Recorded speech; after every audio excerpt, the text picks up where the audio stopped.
So mga tol, dahil sa patuloy na pananalasan ni Naoya Inoue sa Super Bantamweight Division, kung saan hindi na naman umabot sa desisyon ang nakalaban niya nito lang September 3 na si former world champion TJ Duheny na umabot lamang hanggang round 7 dahil sa sumuko itong si Duheny mga tol sa laban nang sumakit ang likod nito sa bandang baba mga tol at tumugon sa paa kaya hindi na nakalakad itong si Duheny mga tol. So pinuri nga po si Inoue mga tol ni 3 Division World Champion at kasalukuyang WBC Lightweight World Champion na si Shakur Stevenson. Paliwanag ni Stevenson mga tol, hiluba fighter daw itong si Inoue. Isa daw si Inoue sa mga pinapanood niyang fighter kamakailan lang. Binigyan nga po ng credit ni Shakur Stevenson si Inoue pagdating sa skills. Napaka-tremendous nga daw ng speed at power ni Inoue.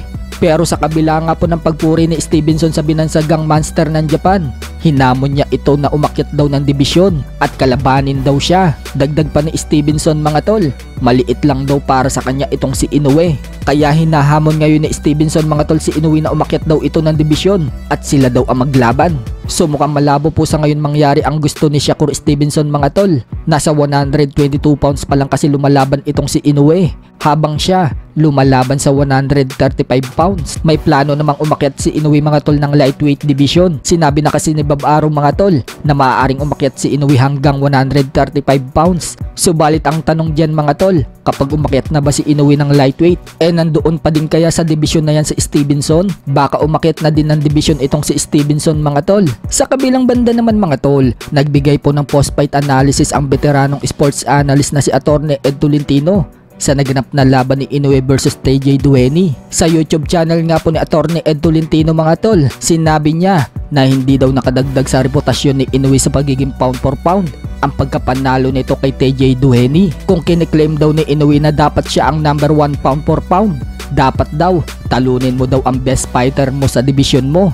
Parang katulad nga daw yan ang ginawa noon ni Manny Pacquiao. Noong umaakyat daw ito ng pound for pound ranking, inararo daw ni Manny Pacquiao lahat ng magagaling. Katulad nila Marquez, Morales, Barrera, David Diaz at De La Hoya. Talagang tinalo daw yan ni Manny Pacquiao mga tol. Hindi daw katulad ng tinalo ni Inoue ngayon na si TJ Duheny. Hindi daw ito kabilang sa best fighter sa division niya. May edad na daw kasi itong si Duheny mga tol na 37. At limitado na ang skills. Makikita nga din daw mga tol sa laban na yan na walang planong manalo itong si Duheny.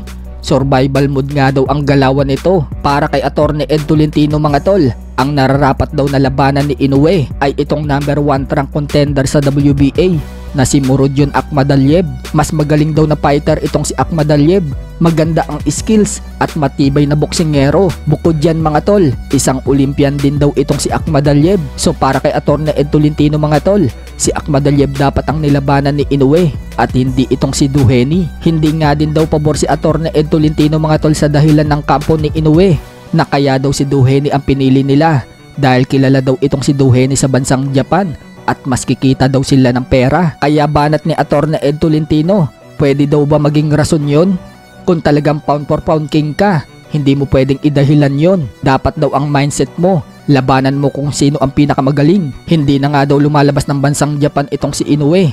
Tapos ang pipiliin pa daw na itong kalaban, tugma pa daw sa estilo niya. Kung si Terence Crawford nga daw, hinahamon itong si Canelo Alvarez. Dapat daw maging ganun din ang mindset ni Inoue. So kung gusto nyo mapanood mga tol ang buong sinabi ni Atty. Ed Tolentino, pumunta lang po kayo sa kanyang channel.